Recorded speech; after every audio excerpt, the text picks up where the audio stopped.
Yeah, I mean, obviously Ross isn't here, but apart from that, everything else is going to stay the same. Yeah, he passes on his apologies. He thought we were recording last night or something, and he was stuck in a bar in Japan somewhere, and then sent me a message at like 2 a.m. saying, "Are we recording now?" And I was like, "No, we're recording at 11 o'clock tonight." And he's like, "Oh shit, sorry." So yeah, he sends his apologies, and we'll get him on the next one. So that's no problem. That pesky international dateline. Ridiculous. Yeah. I mean, staying up's not an issue. I mean, tonight I've actually finally got round to watching a film with Alan Rickman in after his untimely death. Oh yeah, which one? And of course, it had to be the extended director's cut of Robin Hood, Prince of Thieves. Oh, good man. That film is like just so like appalling but awesome at the same time. What with is it Kevin Costner, the American Englishman? You know what I mean? Robin Hood Locksley. Fucking hell. like the amount of ridiculous stuff in that film. Just man. Wait. Anyway, Alan Rickman was in that? He was the sheriff of Nottingham, wasn't he? he was the sheriff. Yeah. He sort of hams it up large as like the wicked sheriff of Nottingham, and it's just so appallingly like it treads so badly over all the culture and the history. But things explode. So when an arrow goes into a door and the door explodes. That's right. Yeah. That's how it works, right? My one pet peeve, probably one of my favourite inaccuracies from that film, is that Kevin Costner and Morgan Freeman arrived back in England at Dover, and he says something like, "By tonight we will dine with my father in Nottingham." All right, yeah. And then you just see them like having a bit of a walk, and then they're at Nottingham. Do you know, if it was that easy, I'd be in Nottingham now. Do you know what I mean? It's like you can't just walk to Nottingham. It's like miles away. Oh. I thought you could walk anywhere in England. Like it's like just walk to the other side of the country. I wish. This is a Dreamcast disc and is for use only on a Dreamcast unit. Playing this disc on a hi-fi or other audio equipment can cause serious damage to its speakers. Dreamcast, up to 6 billion players. Welcome back to the stage of history. Why don't we play together? Hey, it's time to make some crazy money. Are you ready? Here we go!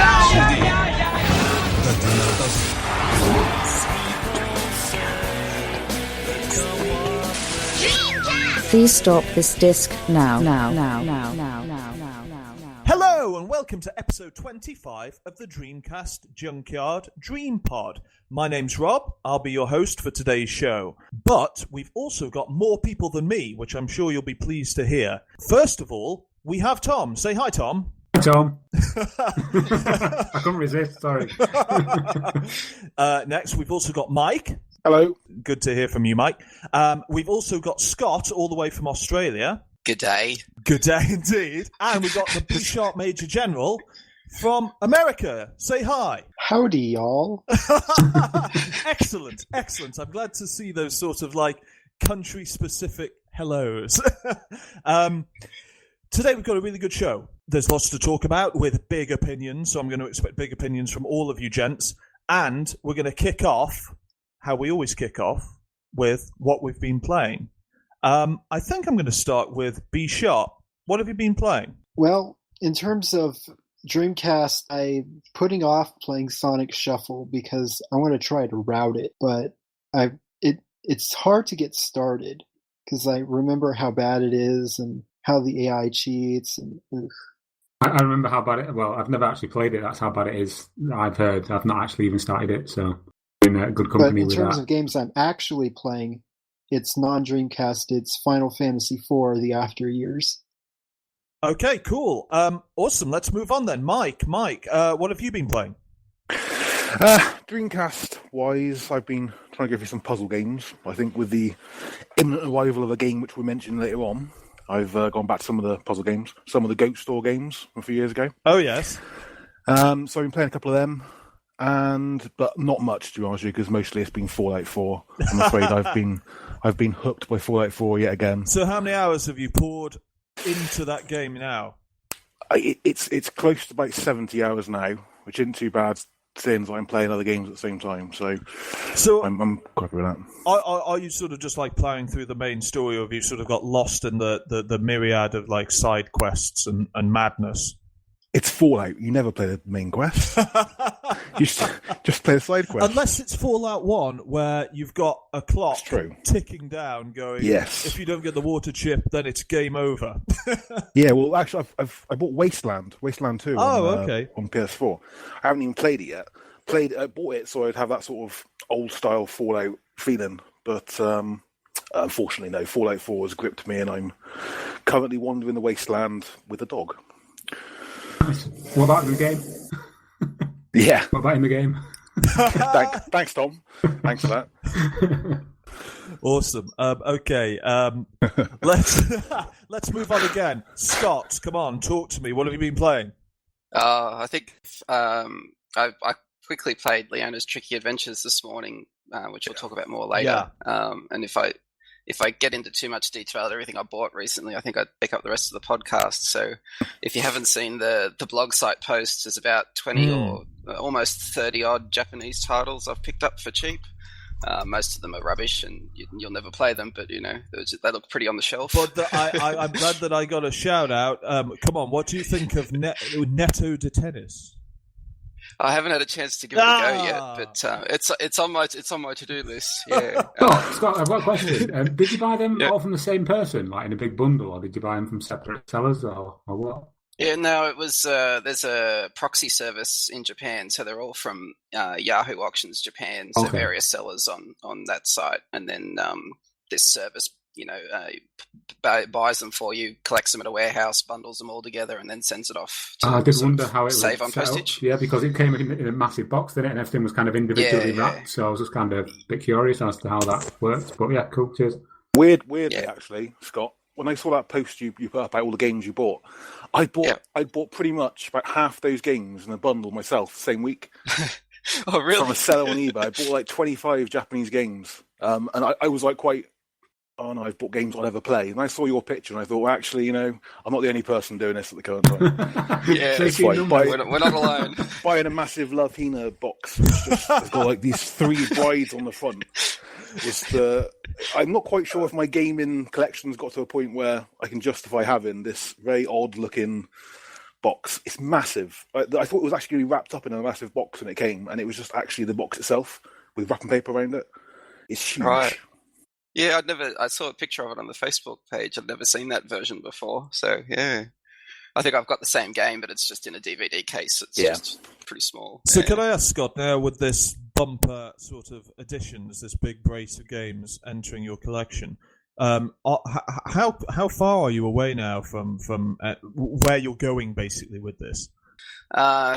It depends. I think I mentioned on the Facebook page, it's sort of like you got little micro goals. Yeah. So it's like I've got Guilty Gear X by Arc System Works, and what else did Arc System Works do? And they've done 2 others, so I'll grab those. Now I've completed that sort of mini set, and then you sort of look at all the Capcom titles, and you think, how many more Capcom titles do I need to complete that set? And and you sort of start moving forwards like that. But overall, I think I'm still like, if you're just looking at the single games list and not caring about, multiple versions of the same game in different regions, I'm about sort of 100 and 150 off a complete set.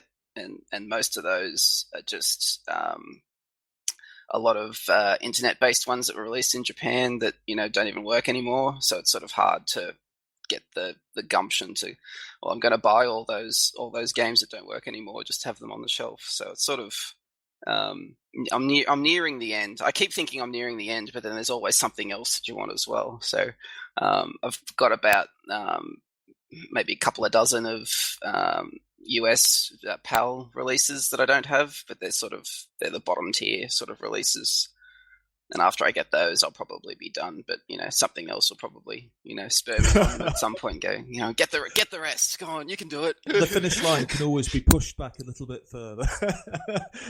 Yeah, but there's always something extremely rare that is really expensive that there's a barrier to like trying to get them all. Like those the special version of the Dream Passport that came with the CSK health insurance Dreamcast and the special stock trading disc thing that either extremely rare or extremely expensive, and you go, well, I'm never going to get a full set. So one thing I've been doing, I don't know whether anybody else does this. I've been buying up crystal clear jewel cases and looking for ones with the white plastic in tray to replace the ones that I've got. And it's like, I feel like I'm glad I'm not the only one who does this, because I feel like I'm wasting all this money on, empty jewel cases just to make all my set, pristine and clean. Is that because the white bit kind of goes yellow or discolors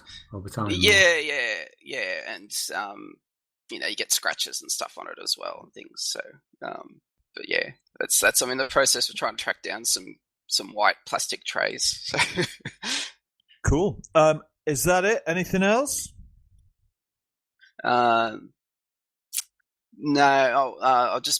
I had a quick go of, or maybe we'll talk about it later, and you can cut this bit out. But I've had a quick go of Res with my new doubled up rumble pack, vibration pack thing that I've been developing. But we'll probably bring that up later. Okay, cool. So when we talk about the NES controller. Yeah, sure.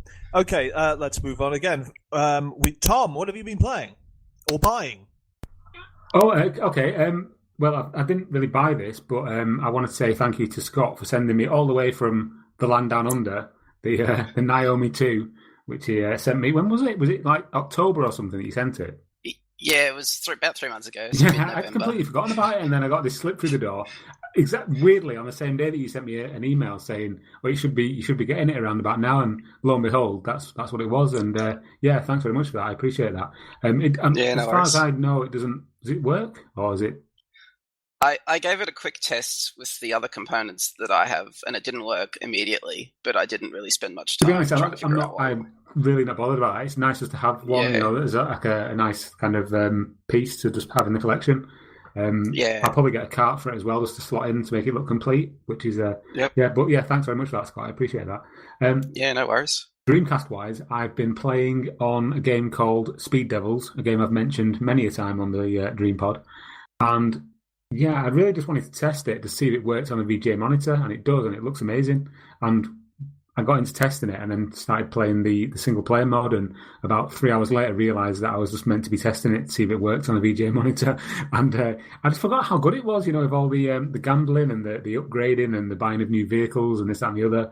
And it plays really well as well, which is a nice bonus, I suppose. As well as that, I've been testing out which 2D fighters look good on the VGA monitor. It's a mixed bag, and a subject we're going to talk about later on in the podcast actually is related to this, so I'll come back to this in a bit. But on the other consoles, Game Boy Advance, I got a couple of games. Got Advanced Wars 2 this week, Final Fight 1, and Konami Crazy Racers, all of which are great games. What's Final Fight 1 like on the GBA? It's really good. The sprites are massive. I mean, you don't get more than about 3 on the screen at once, but it plays really well. And it's just like the only other Final Fight game I've played is Final Fight CD. So that was years ago. So in my mind, it's the same. Obviously, it's not, but it's really good fun. And yeah, it's just as you would imagine, Final Fight on the go. It's great. It looks really good on the Game Boy Advance screen as well. On the PS4, I've been playing a game I bought yesterday, which actually came out yesterday, which is Sebastian Loeb Rally. Oh, yes. Which is, I'm happy to say, actually really good. I'm really enjoying it. I mean, I got I got WRC 5, and I was speaking to you when Mike, about WRC 5 and the issues I had with it. Yeah. And I mean, we both have issues with it. And I wasn't that impressed. But then I, funnily enough, exchanged WRC 5 for Sebastian Loeb, and yeah, it was a really good choice, to be honest, because this is actually the rally game that we should have on the PS4. It's really tell me why it's really good, specifically. Well, it's not just the fact that it plays really well, and it looks really good. It's the fact that this is so much to do. The career mode is absolutely massive. Yeah. Am I right, Mike? It isn't it? Yeah, so it's a great career mode. Like, the rally games are often so sort of short and just have the one championship, but I was so surprised with Sebastian Loeb and how much they've got in it. The career mode, goes from your own sort of little little camp where you can train all the different championships, loads of cars. It's great. Yeah. I mean, even like you've got championships going back to like the 70s. You know, like the is it the Class B cars? You know, stuff like that. It's just the depth of the game is phenomenal. I know people who play on the PC or say Dirt Rally's better. It's a better game. Yeah. Dirt Rally's coming to the PS4, but for now, this is the best rally game on the PS4. I mean, there's only two, granted, but this is better than WRC5 anyway. Other than that, I've been playing a game called Flower, which is really weird. You just like kind of control some petals floating around, which is interesting. And one called Everybody's Gone to the Rapture, which came out a few months ago, but I'd never played, and it was on sale on PSN. So I thought, right, it's only a £5, I'll get it. And it's absolutely brilliant. You basically wander around this town in Shropshire in the 1980s, and everybody's disappeared. And the story is kind of relayed to you through like these ghostly encounters that you have with like these echoes of like conversations that people who used to live in the village are having. It's unbelievable. The graphics are something else. Easily one of the best looking games on the PS4. And apart from that, one other game on the Vita called, I think it's pronounced Nihilumbra or Nihilumbra. It's one of the PS Plus games that came out this month. And you basically play this little like you're kind of like a spirit, and you've got to draw things on the screen, and you can like, you know, draw a bouncy bit and you can jump on it, and it's hard to explain, but it's really good fun. But yeah, that's what I've been playing, and again, thanks to Scott for the Naomi. Enough about me.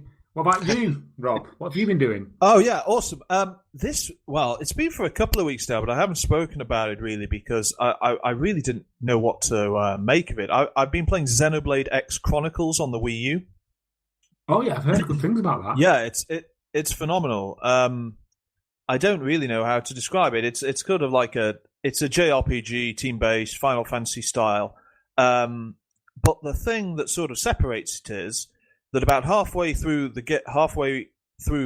game, you get access to massive MechWarrior-style skells, they're called, and get to basically stomp around this alien planet in this massive armored walking titan, smashing things. So that sounds completely at odds with what I would expect from that game, because I've seen screenshots of it, and it looks like you say like a traditional JRPG with, you know, pretty decent graphics, I must say. But I've never seen any screenshots of people walking around in MechWarriors. Oh, that sounds awesome. Well, look, I don't want to oversell it. Like, it's a JRPG. It's not Titanfall, is it? It's not. You've not been playing Titanfall on the slide. No, it's not Titanfall. No, and you know, like the physics aren't great. Like you're great. Like you look great when you're romping around, but there's no. Thank you, Rob.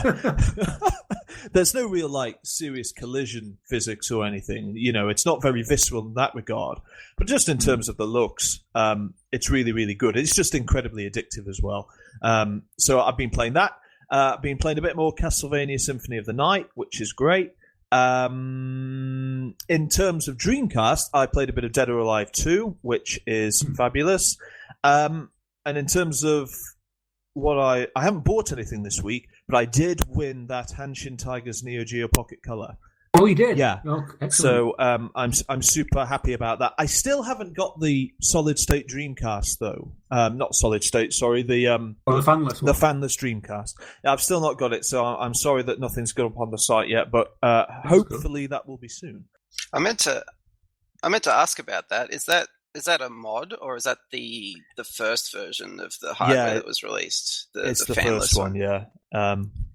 Yeah, I've got one of those. Yeah, I wasn't sure whether that's what you were talking about, or whether it was something new that had been modded together. So Scott, let me ask you the question. You say fanless, right? And it's not been modded in any way. This is actually how it came out. So you take the lid off. So and there's no fan or anything like that. I think there is a fan. There's an exhaust fan. Right. But it is connected to those pipes that have, you know, started rumors about it being liquid cooling and stuff. But I don't think that was the case. Yeah, because I've got one. I mean, when I did the whitening of my Dreamcast again a few months ago, the one I got, the last one I got, the Yukawa one, when I opened it, that had these like weird big pipes, and I just assumed there was another version. I think we're going to go off on a tangent if we don't just nip this one in the bud. But I just wanted to get a bit of clarification, because when you say fanless, to me, that is like there is no fan. kind of thing. Do you know what I mean? Yeah, well, it'll be interesting to see when Rob opens his up how it's different. Yeah. And just quickly before we moved on, I wanted to mention of all those games that I bought, I tried Reversi as a comparison to some of the more recent puzzle games we brought out. But it's the first game I've encountered that doesn't work with the boot disc because I've just got my US NTSC Dreamcast handy, and I tried to play it on that via boot disc and it wouldn't let me. And it's the first time I've seen that happen. I don't know whether it's happened to anybody else.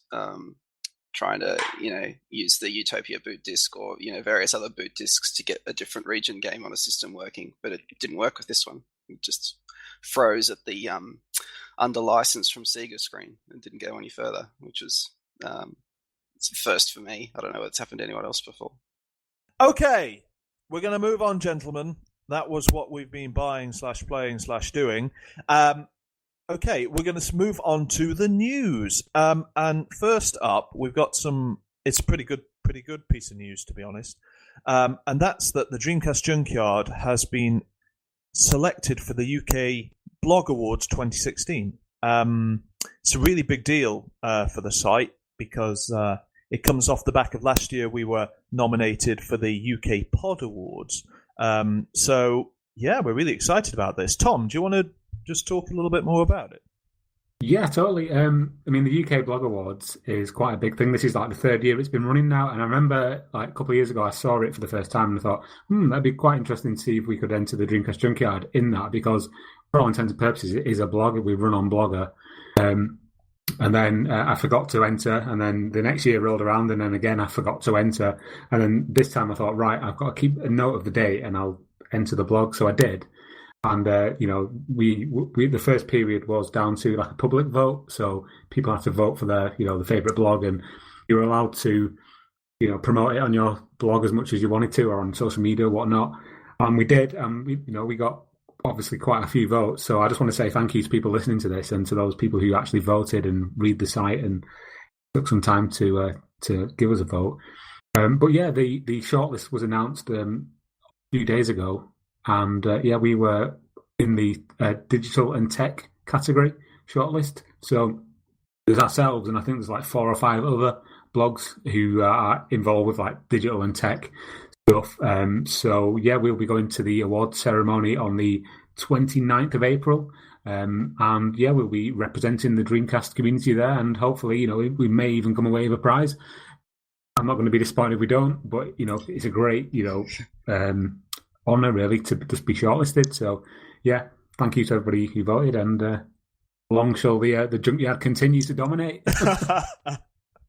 So worst case scenario, you can claim you're the 5th best. Pretty much, yeah. The Dreamcast Junkyard, the 5th best blog in the UK. Anyway, yeah, keep your eyes peeled to the site because more information will drop with that, and I think, as we did with the pod, we'll probably do a recap anyway, regardless of the whether or not we win. So great. Moving on. Next, Leona's Tricky Adventures is out now. Scott, you bought 3 copies of the regular edition. Why would you buy 3 copies of the regular edition? Explain. I'd like to wager that Scott is the only person in the entire is it Oceania? The entire continent that owns 3 copies of Leona's Bizarre Adventures, or whatever it's called. That's probably an easy bet. Yeah. So way back in 2013, after the Kickstarter failed, I followed them to their off Kickstarter website, and I ordered the limited edition and the regular edition because it's what I do with most indie releases. I get both because I'm insane. And and then in the mail, I got a parcel that was quite thick, and I went, oh, well, they did send out both versions, and I opened up and I got 3 regular editions. So I sent them a tweet on Twitter asking about it, and they said, what they did was they sent out the regular edition to everyone who ordered either limited or regular editions regardless, just so that everyone would get a copy of the game as soon as possible. and they gave bonus ones to some of the earlier supporters. So I was one of the earliest supporters, so I got bonus copies. But they also mentioned that they're planning to send out other goodies and stuff in the near future as well. More copies of the same game. I can't remember what the original Kickstarter offered. I think there were T-shirts and posters and things. So I guess I'm expecting those. No, in the it'll next be more few weeks. copies. It's just going to be more copies. more Box copies. 6 copy. That will be the special one. Yeah. Well, it doesn't hurt because I'll just whack them up on eBay and someone will buy them. Just out of interest, how much does it actually cost from the website? I've not looked. I think it was 30 euros or 29.99 euros or something like that. I could be totally wrong. I've seen some on eBay recently. That's why. Mike, you've got it, haven't you? Yeah, I think it is. I think it is 30 euros. I'm trying to find the email. I think it's 30 euros it costs. That's about 17 quid, something like that. 18 quid. It costs a bit more than actually. Well, the point is, of the 17 copies you own, have you actually played one of them? Yeah, so I only got it 2 days ago, and I chucked it in the Dreamcast this morning prior to the podcast to give initial impressions, and I'm quite impressed. I really like it. It's you can tell a lot of love and attention to detail has gone into it. It's it is a very 16-bit style, so it doesn't push the Dreamcast very hard. But I quite like it. I like the sound is really good. I really like the music to it, and I haven't got very far into it, but I had to. It was very addictive. I had to tear myself away from it in order to get to the podcast on time. So I'm quite happy with it, and I also threw in. I hadn't played Fruit Click Y before, aka Fruity. either. Yeah. So I threw that in this morning as well because I'd heard that they were very similar, just to sort of compare them, and because isn't it's going to be it kind of has like an RPG style overworld, and then each mission is basically like a puzzle. Is that right? That's right. Yeah, and the puzzle mechanics are very similar, or at least identical. I couldn't pick like the two. Copy the shapes kind of thing. Yeah, it's a similar mechanic with the you click the one square, and the squares on top, bottom, and left and right also change. But it also made mention that later on in Leona's it would change into like a first-person shooting. Later on? No, not quite. But the cross pattern would change to something else later on. So I'm not quite sure what it will change to. So you'd hit the affected area of your click would change from top, bottom, left, right to something else, whether it's, I don't know, a cross or a 2x2 square or something, which is interesting, but I haven't got that far into the game. So I'll probably just mention a few niggles with it that I tried to play it this morning, like really early in this morning before everyone else had got up. And I didn't plug in my VMU because I wasn't sure whether I'd snipped the wire to the speaker yet, and I didn't want this high-pitched, squeal very going through the house. So I left it. Yeah, I left it unplugged, and then I tried to play it, and it didn't have the option to have a go without saving it. So I had to risk putting in the VMU. So I had it bundled under the Duna to try. But luckily, the one I had handy, I had already cut the wire to the speaker, so it didn't wake anybody else up. So that was one little niggle that sort of was a bad first impression. But after that, I really enjoyed it, and the sense of humor that's sort of written into it as well. There's a moment near the beginning. I probably shouldn't spoil, but some people might look at it, and because the direction that you can travel in the overworld is limited to the paths that are on the screen, so you can't just go anywhere. You've got to follow the path. And there's a point early on where you run into a character, and he says, don't worry about the abyss over there. You can't fall into it because you've got to stick to the path. It's a great bit. Yeah. And then Leona sort of looks at the abyss, and then walks off the path. And he said, "Hang on, don't follow the rules of the game. You can't stay on the path." So I really like. So it sort of turned this sort of limitation of the game that you could sort of criticize it for into a sort of an in-joke within the game that you sort of just went along with. And I thought that was really nice. Breaking the fourth wall, and it sort of set. Yeah, it set the tone for the rest of the game, and I'm still waiting to see how interactive the overworld and the puzzles are, whether the multiple pathways sort of lead to alternate puzzles. I haven't really seen that yet. I've just seen, you finish a puzzle and trees grow or a tent appears or something, and nothing really substantial has happened from solving of the puzzles, because each puzzle has like a first tier completion and a second tier completion. So your first tier completion will open up the next path, and the second tier completion will do something else. And sometimes it will lead to an alternate path that leads to a gem. And I haven't quite figured out the purpose of the gems yet. It's some kind of, collect them up, whether it has a purpose or it's just collect all the gems yet. So it's still sort of very early stages yet. I'm not quite sure. But where it's going and how the longevity of it or anything. But, so far I've been really happy with it. And it's just unfortunate that Fruit Y came out sort of roughly around the same time, because the mechanics are very similar. And so if you've already bought Fruit Y, you may be reluctant to buy Leona's, even though I would probably say Leona's is a better game or a better experience. Cool. What about you, Mike? You played it. What do you think? Same with Scott, really. It is very, very similar to Fruity, the puzzles themselves. I was surprised how similar it was, to be honest. But I think the whole overworld feeling of it and the polish the game's got, because I think the game's on Steam, from what I'm saying. Yeah. So if they've obviously put it on Steam, and we've had some feedback from that, and probably worked on it from there, because it looks really good, really polished, probably up to one of the highest in terms of polished indie releases. Cool. I mean, I'd heard comments about the box art being a bit not the best from I like a couple of people. Yeah, I think it's people who are used to the Japanese style of art probably are turned off a bit, but it's the Euro style sort of art. It does. Yeah, early 90s Amiga, that's right. Yeah. So if you're not into that, then you're not going to like it. But it's not awful. So, I don't gentlemen, mind it. Scott and Mike, if you had to either throw away your 29 copies of Leona or throw away your single copy of Fruit Y, which one would you do? Well, the Fruity cost what, €5, €3? It cost nothing, did it? I think both of them together, to be honest with you, I think it costs less than a release of a new game. I'm happy with both of them. If I had to choose one, I would probably choose Leona's so far. Okay, yeah, and that's where we're going to put that subject to bed for the time being.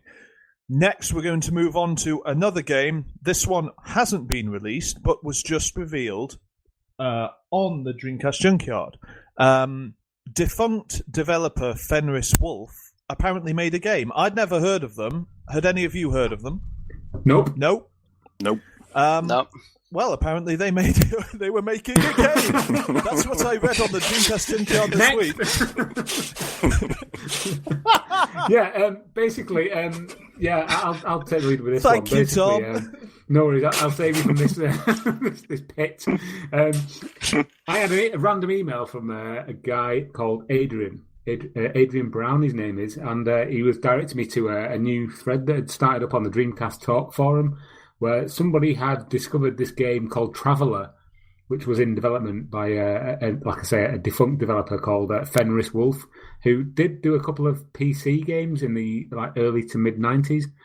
And basically, what this game was is imagine something like Elite, Elite Dangerous, quite what's the word, like a ambitious project where you could pilot a ship, like in something like Starlancer, but you could also walk around the ship as well.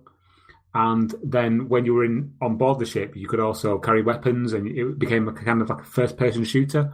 So, yeah, a very ambitious project.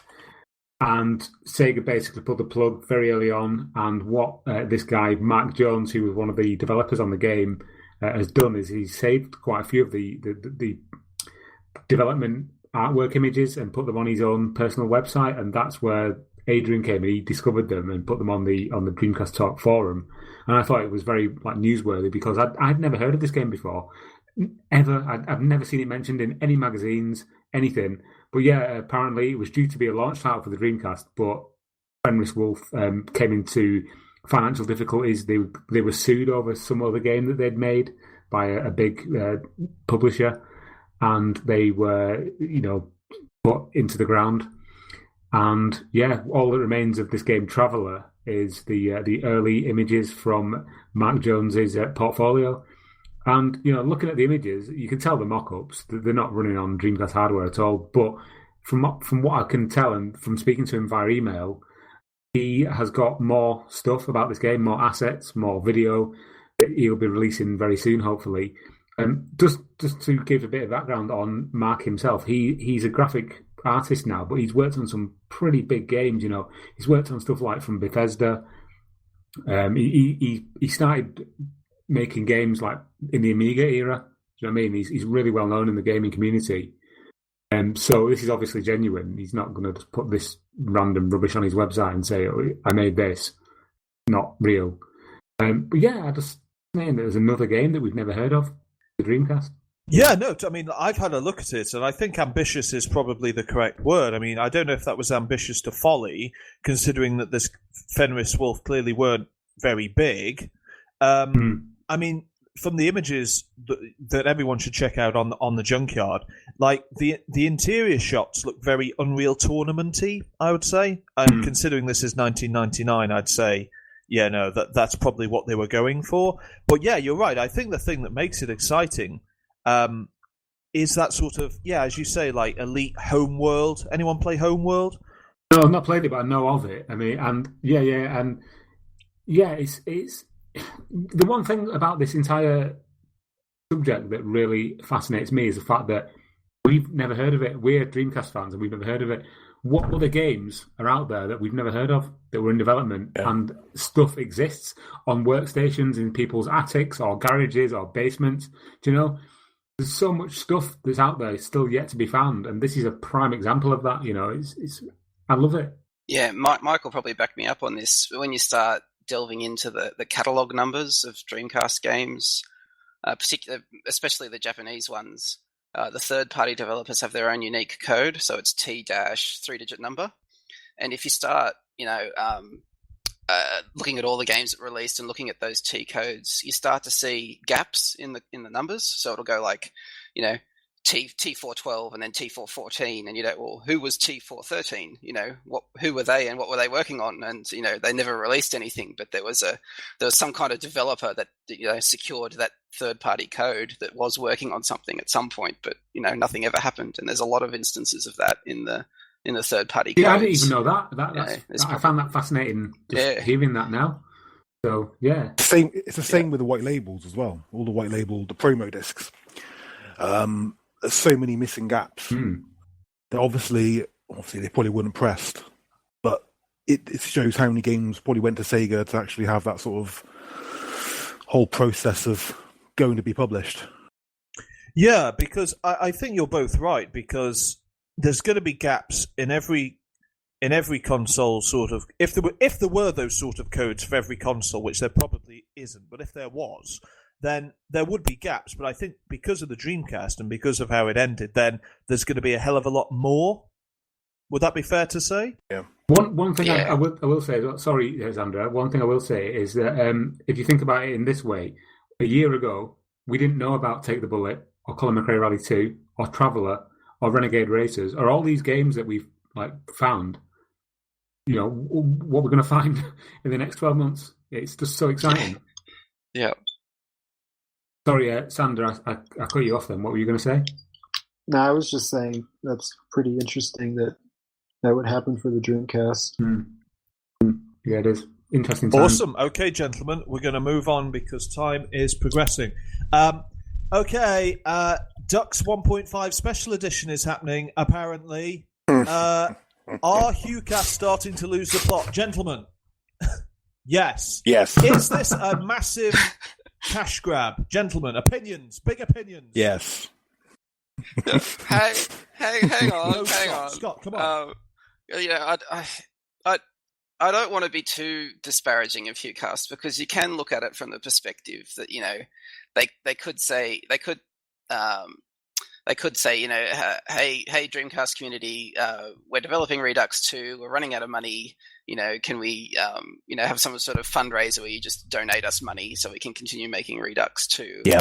And, you know, rather than going that route where you just give them money for nothing, they're saying, you know, here's an alternate special edition of a game you already own with a new soundtrack. You know, we're going to charge you another $80, another $90 for it. You don't have to buy it, but you know it exists, and if you want it, you can have it. You probably will buy it. And it's there's this strange sort of dynamic in the community that, you know, there's this compulsion to buy and own everything, but it's your own compulsion. It's not, you know, you can decide not to. It's not as if. The problem is, though, it's Dux. And how many versions of Dux do we need? It's becoming a bit of a running joke. That's right. You know? It's... Look, I don't want to. I'm quite apprehensive to get involved in this conversation because I know Rene and, you know, from Play Asia, and you know, we're trying to be impartial, but it's getting a bit on the joke, I think, with the amount of re-releases this game's having. They're good. It's a good game. It's a great game. But I mean, it's like saying, it's like I don't know. Here's, you know, Drive Club 1.2, Drive Club 1.3. You know, actually, that's a really bad analogy because Drive Club keeps getting updated and it gets better and better every time. But I don't know. I mean, Dux 1.6.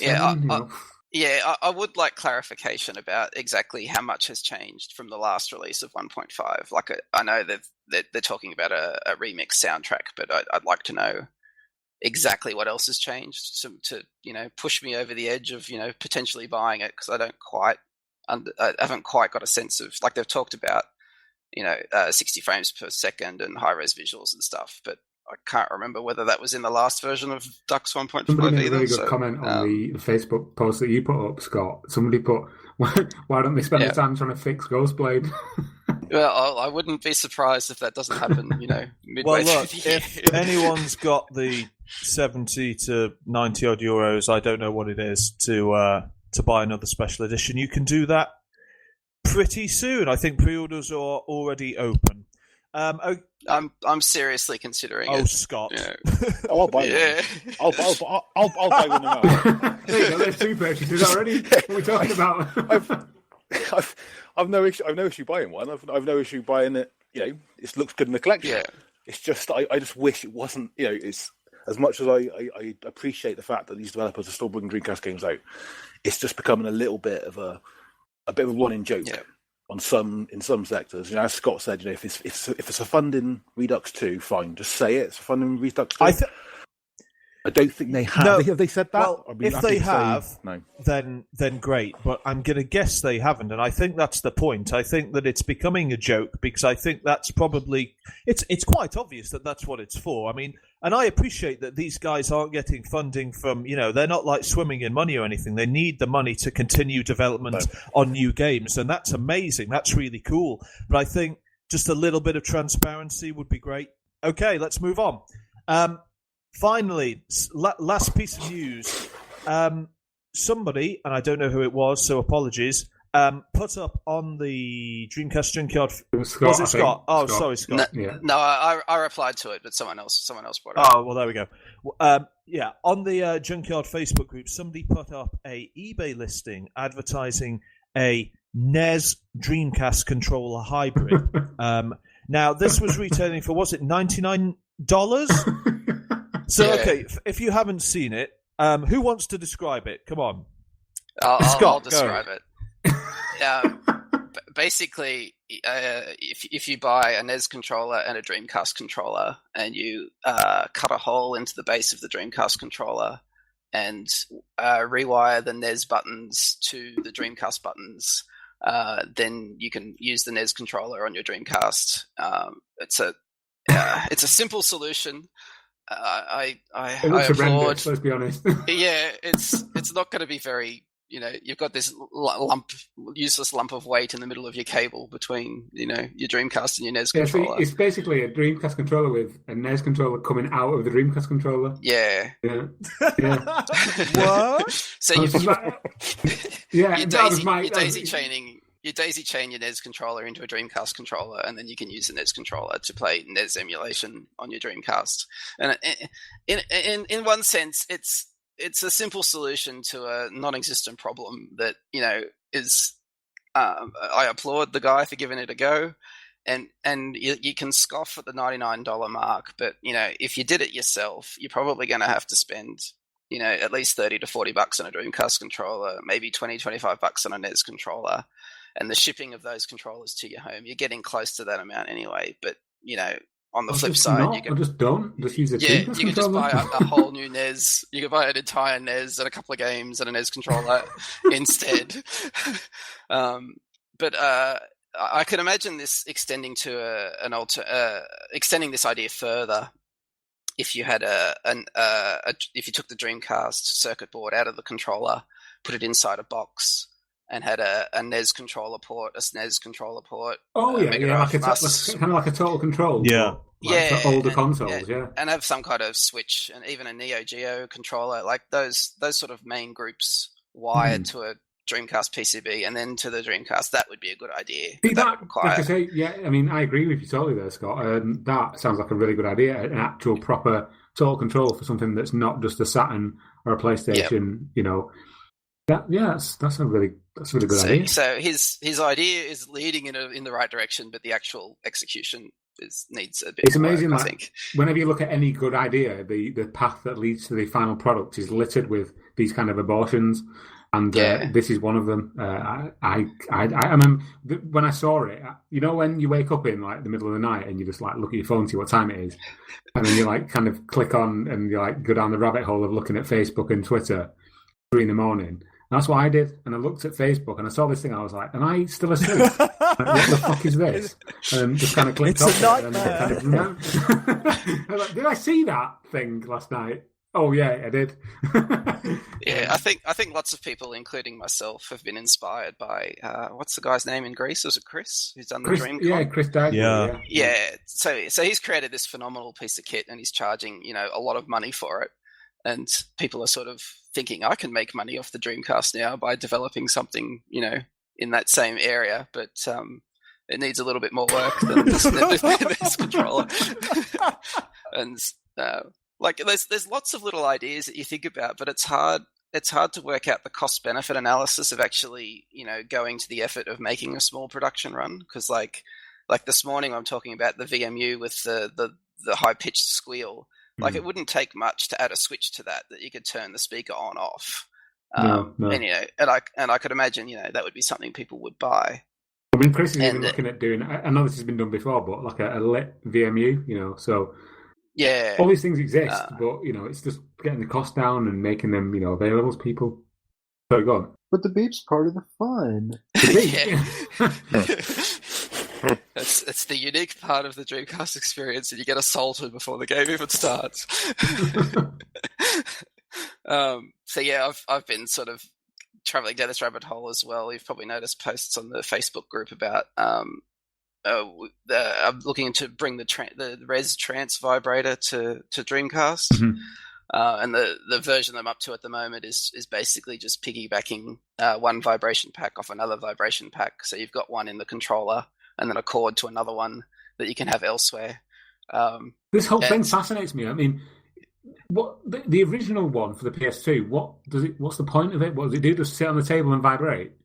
No, the initial, depending on who you talk to, the initial purpose of it was that you put it underneath a cushion, and then you sit on the cushion, and then you get you get the vibration through the lower half of your body, and people scoff at it, and people laugh, and they make jokes, and people have made sexual innuendo about it, that you get your girlfriend involved, and that and it has been used for that purpose, but I actually got my prototype working, and I tried it out in an entirely kosher way, and it actually does add a little something to the experience. Like, I don't want to oversell it. It's not it's not not the greatest thing, but I would liken it to listening to Res in monaural and listening to it in stereo. It just adds a little bit. You've got stereo vibration. You got one in your hand, and I put them under my feet, and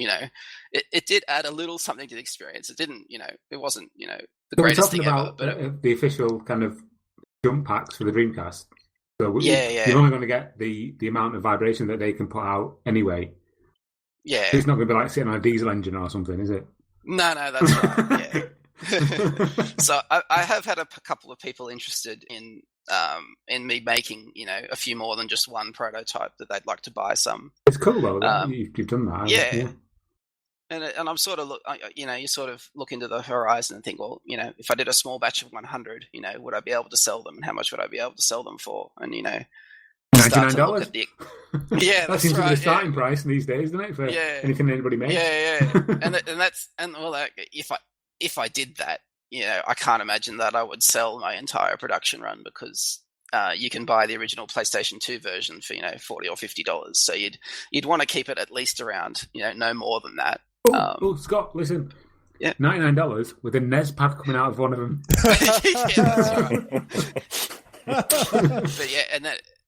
But the actual cost involved of acquiring all of these, unused vibration packs, like the ones I bought were like $3 or $5 from Yahoo Auctions Japan, and then it was like another $15 or $20 to ship it to Australia. So like even before you start, on a just a one-to-one basis, you're looking at like $40 or $50 before you even start. So I'm starting to think about, well, what if I, got a plastic manufacturer to, replicate the case, because I don't necessarily need, existing. I could, recreate them from scratch, but once you start going down that avenue, you're not sure, whether it's going to what you get back from sales would make up from what you spend in making it. So I'm still sort of feeling it out and looking for it, and I'll probably do at least 5 or 10 if there's interest and stuff. But yeah, it's an interesting sort of space to be in, that there's this reasonably good idea, and it can be done within a reasonable amount of money, but whether how much it'll take off, whether you'll make a profit of it, or it's just like a hobby thing that you're doing, it's sort of I'd like to hear if anyone else out there has, ideas or, about Dreamcast accessory mods that they're looking into. It's a fertile ground to explore, but, whether you'll achieve the same heights as the DreamCon is sort of, it's at a whole new level. Sort of Who knows? I mean, in the future, we could be watching Santa Claus versus the Martians with full vibrator compatibility. Have you guys seen the special edition of Res for the PlayStation 2? It was called I hadn't seen it before. It was called. Was it Daniel Enck put it on the Facebook group with all the pictures from Imager, or what it was? It might have been. I haven't seen it. It was like the euphoric intoxication set or something, and it came with vibrating headphones. I'd never seen those before. It was only recently that I stumbled across it. Yeah.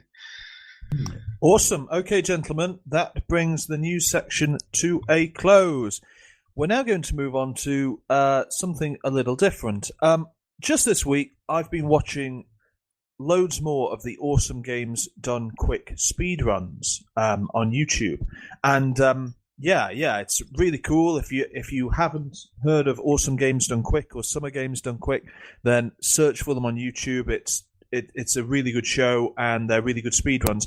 But one of the notable speedruns I watched this week was that Super Metroid got a new world record, but it wasn't a single player. It was 2 players playing the game with a single controller.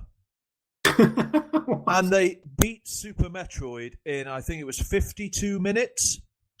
So one of them's controlling the direction and the top L, and the other chap's controlling the buttons and the top R. So it's like the old Micro Machines 8-player on Mega Drive, where you used to have two players on the controller.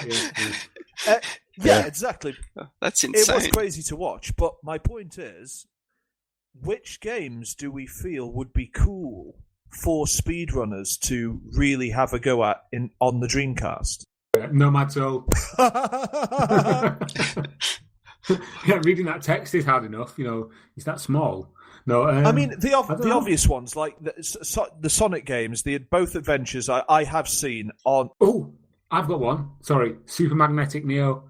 He gets that kind of mind fuckery with the different polarities. Yeah. When you get later on in the game, and you got to jump and then switch, mid jump to a different polarity. That'd be good. Yeah, because it's really Twitch trigger. That's a good call. Anybody else? I really I don't know much about speedrunning, and I really sort of sat down and seriously thought about it. And a lot of the Dreamcast games don't really apply.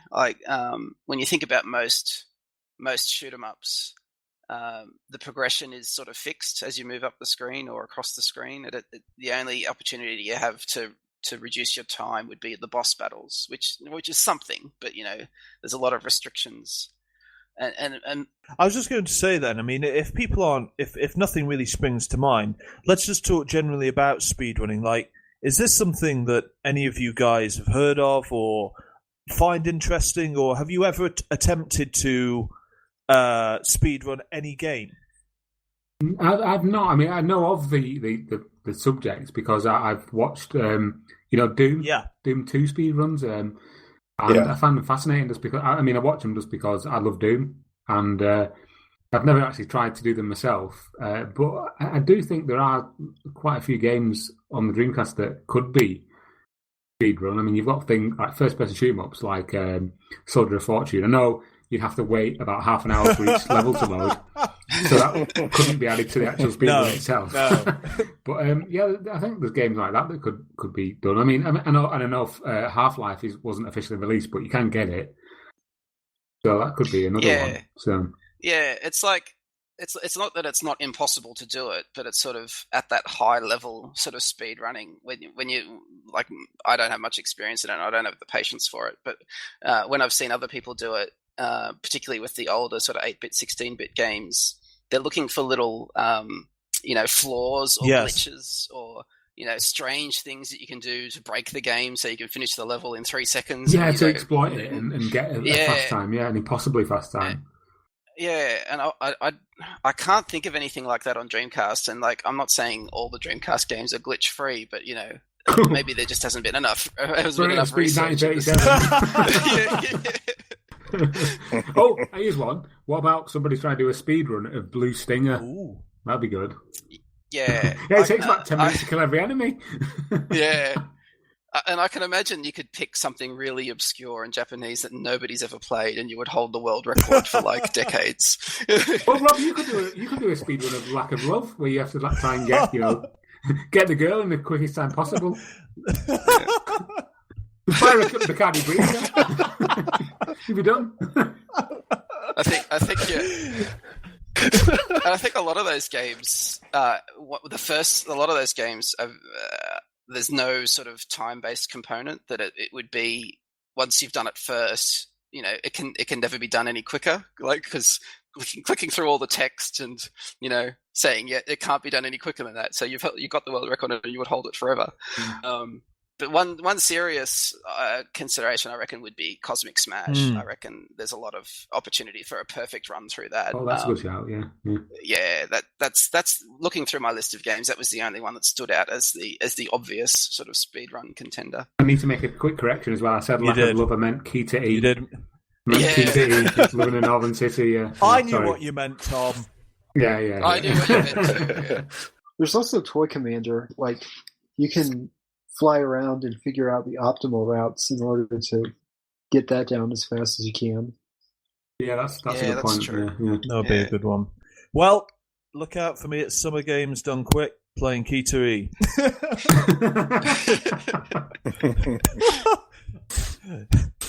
Let's move on.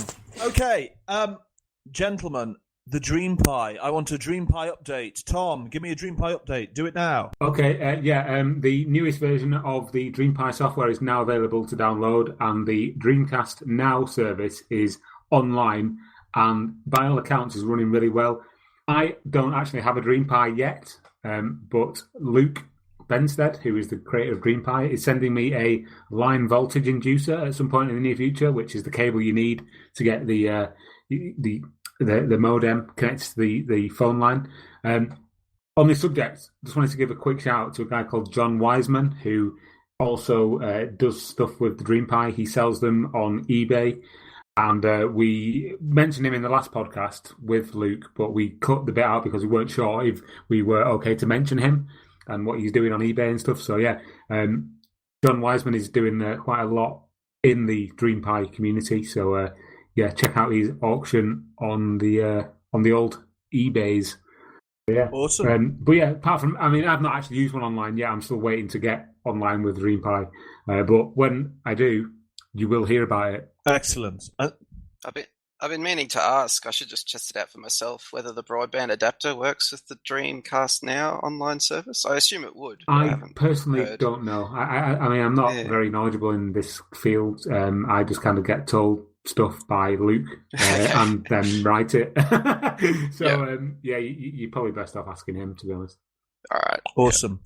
Okay, gentlemen. This brings us to the last point on our schedule today for the pod.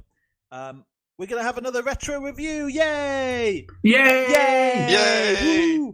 Yay! Okay. Gentlemen, a long time ago, Game Informer said, not only does Guilty Gear X not push the 2D fighter envelope, it doesn't even give it the slightest nudge. It's especially weak in the singles game too, so only consider purchasing it if you and your friend want to go at it. They rated the game 6 out of 10. Boo! No. They were wrong. I'm getting a feel so already.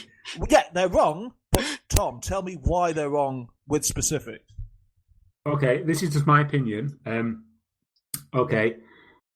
For a start, the game sounds amazing. The music is phenomenal. It's so good. It's like sort of classic rock, like, it's just brilliant. Yeah. One specific thing that I want to bring up, and something that I alluded to earlier on in the podcast, was today I was testing all of the 2D fighters that I own on the VGA monitor, you know, the proper CRT PC monitor that I own. Sure. And the only one that actually looked better than if you just used it on a normal TV was Guilty Gear X, because it looks like it's made for a CRT VGA monitor. Do you know what I mean? The lines are just perfectly... It looks like a cartoon still. Everything else I've played on the VGA, 2D fighter-wise, just looks pretty bad, to be honest, in VGA mode. And this is everything, even like Capcom vs SNK, all the King of Fighters games look horrendous. It's just like a block fest. Guilty Gear X looks amazing. It's just so crisp, and the animation is so good. And the one thing that what you said here, Rob, about it doesn't push envelope or anything like that. The one thing that kind of, for me at least, sets it out against all the other 2D fighters, it's more of like a vertical fighter. The gameplay space exists in like a higher, you know, it's not just, you're not just stood on a platform fighting against each other and you get the odd jump. Because you can jump so high, it has more tactical. Do you know what I mean? I don't know if that makes any sense to you guys or what, but... No, I understand what you mean. You know, like Dive Kick showed that if you boil down basically every fighter, like Dive Kick does, it's all essentially about jumping and kicking.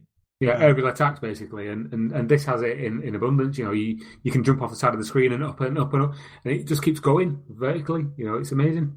I like that, Tom. That was a good big opinion, Scott. Big opinion. I wish I was more authoritative on the subject, because I've always wanted to be, you know, a beat 'em up guru, and you know, look, the last Scott, time I'm a complete like noob when it comes to beat 'em ups, and that's just my personal opinion. Yeah, because like when I was a kid, I loved Street Fighter 2, and I played Street Fighter 2 to death, and I understood everything about it, to like, you know, when the enemy is this many pixels away, you do these things, and if they've come within this pixel range, you do these, you know, you do the sweep kick and stuff. And it's like understanding the mechanics to that insane level of detail is like something I've wanted to like do again with more recent beat 'em ups, but I've just never had the time. And when I got if I remember it right, Super Street Fighter 2 X Turbo Grandmaster Challenge 4 matching service on Dreamcast. Well Wow. I put that in thinking, oh yeah, I remember Street Fighter 2. I was good at that, and that game absolutely owned me. I was really bad, and it's like I've gotten really bad at beat 'em ups, and I don't know how to play them anymore. And I've always wanted to get back into it, and I've just never had the time. And Guilty Gear is one of the series I've always wanted to get into. Please do. And it's so good. Sorry to cut you off. Like you said, from like a complete novice newbie kind of like point of view, it's refreshing. It's so refreshing. Yeah, I've heard that the emphasis in Guilty Gear is very much on offense. They've sort of weakened defensive play, and if you sit there blocking for too long, your super meter goes down, and you're just noobed, and you just so it's very much gearing it towards, be aggressive, be offensive, don't sit in the corner and block or parry and things like that. And it sounded really interesting to me. I have given it a few quick bashes, just mashing buttons and having fun with it and stuff. But I love the lore behind it. I love the mythology behind it. I think it's absolutely brilliant. I know most people don't care about the storyline behind a beat 'em up, but I think this one has got a really interesting.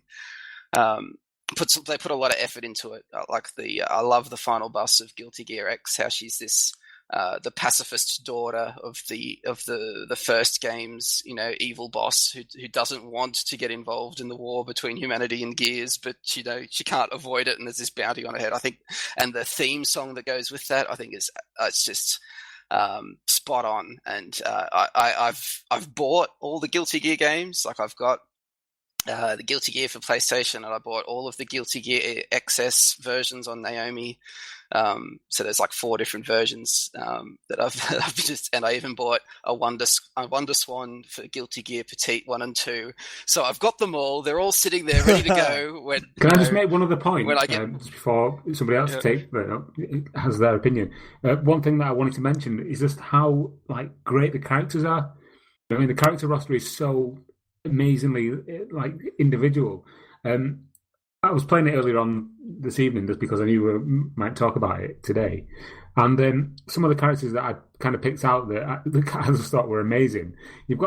There's a guy called Venom, right? He uses a pool cue as a weapon, and at the start of the match he opens up his pool cue case and then snaps it together, and he actually, some of his offensive moves are to form pool cues out of pool balls or billiard balls out of plasma or whatever, and then kind of slot them towards the enemy. I was just like, how brilliant is that? And there's one kind of, exactly. And there's another move where you can kind of get somebody and encapsulate them inside the cue ball, And there's another character called Baiken, I think that's how you pronounce it. Who's a one-armed samurai. So she can only use the sword with her left arm, and it's just amazing. Anyway, that's just my sort of 10 cents. Sorry, Xander, have you got any opinion on Guilty Gear? I mean, it looks cool, but I don't actually own it. Hey, don't worry at all. Mike, any thoughts? Yeah. So I'm going to be the odd one out here. I'm not a massive fighter fan anyway, to be honest with you. I think before I started really getting into the Dreamcast and doing a book, I didn't really play shmups or fighters at all. Get out! Yeah. But I've grown to love them. I love SNK fighting games. I love usually. I'm really into them, or more than I used to be. The problem is I can see where the review is coming from, because I was back then. I was more of a PC gamer, and I think a lot of people who weren't into fighters never really saw what the 2D fighters actually were doing. It's like a lot of them are so similar, especially back in the day, because there were so many of them on the Dreamcast especially. They're all quite similar. I love the whole sort of atmosphere of Guilty Gear. I love the music's brilliant. And the game itself is pretty good. I've played it earlier on today because I knew we were going to talk about it. I did play it, and it's a decent game, but I can see where the review's coming from. It doesn't push anything it's nothing revolutionary. And I think at the time there were so many games which were completely revolutionary. This is the same console that Shenmue is on. It's the same console, who had things like Crazy Taxi. Games that are so different than what came before. I think a lot of people at the time just didn't get 2D fighters. Looking back through some Dreamcast magazines in the UK, 2D fighters were just ridiculed. It's quite funny to read back. Yeah, I mean, I've noticed that in a couple of magazines. One review I read recently was the review of The Last Blade 2, which got absolutely demolished in the UK press. It got 35% in one magazine.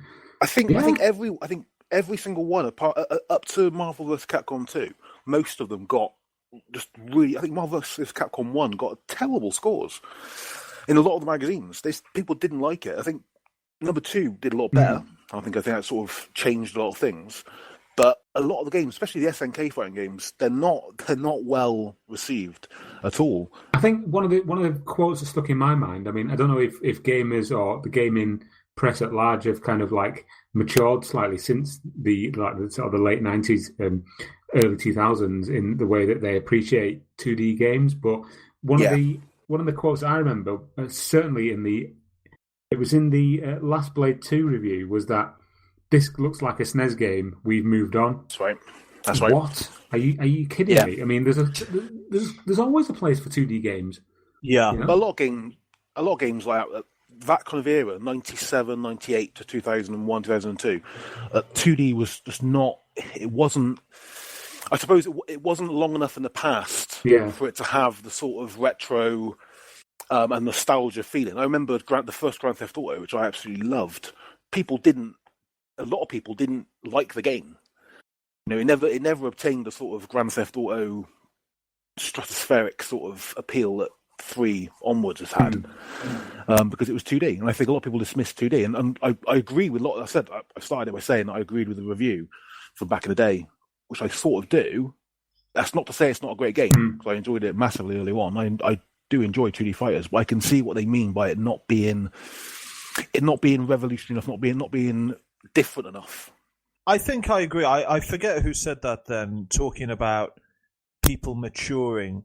I think the problem was, you say that people were turned off these 2D games, but I think that began with the journalists themselves. And I think coverage of video games journalism itself was still relatively in its infancy. It was nowhere near as sort of professional and slick and run by actual adults, proper adults that it is today, a lot of youngsters. And I think people did get swept away in the everything's 3D, look at this, everything's got to be 3D now. Everything, if you're not 3D, you're dead. And I think certain games, like as you mentioned, Tom, The Last Blade, that's offensive saying it looks like a SNES game. I mean, whoever wrote that needs to be shot. It does not. It does not look like a SNES game. But equally, I agree with Mike to a degree that I can understand why some journalists at the time would go, "Wait a minute, why isn't this like Dead or Alive?" Or you know what I mean? Why isn't this 3D? Why am I still playing these 2D fighters? And Mike also said something interesting about versus fighters not really being popular in the UK. I think that's true of all of Europe. I don't think versus fighters as a genre has ever really been very big here. I think their real core stronghold is in Japan and in America. They've got very big communities. They've got loads of expos, like dedicated fighting game tournaments, and you don't really get that in Europe. I know there's some good top players now in the Street Fighter community that come from France and Germany and the UK. So look, I'm not saying it's a desolate wasteland, but I do think that gaming taste varies depending on where you are culturally in the world. Okay, gentlemen, I want then a score from each of you. Xander, you don't need to worry about this, but everybody else, I want a score out of 10 because we are men and we like to rate things out of 10. So we're going to start with Tom because you were eulogizing about this game. What would you give it? 8. 8. Solid 8, yeah, solid 8. Scott, you're next. Yeah, I'd say at least an 8, and if I had more experience with it, I'd probably push it to a 9. Okay, and finally, Mike. I feel like I'm going to get lynched by some kind of Dreamcast fighting posse out there. I'm going to say 7 because it is a good game, but it's not. Get your pitchbox, boys. I'm going to a retro show tomorrow. Oh, luckily, this won't be out until after that, will it? So that's good. I'll go in the Skies, any retro show I go to, I think. And on that, gentlemen, we finish today's podcast. That was episode 25 of the Dreamcast Junkyard DreamPod. We hope you enjoyed what you heard, and if you have, we'd be super appreciative if you could leave us a tasty 5-star review on iTunes. Of course, this is but one of 25 awesome episodes of the DreamPod, with all the others available to download right now on thedreamcastjunkyard.co.uk.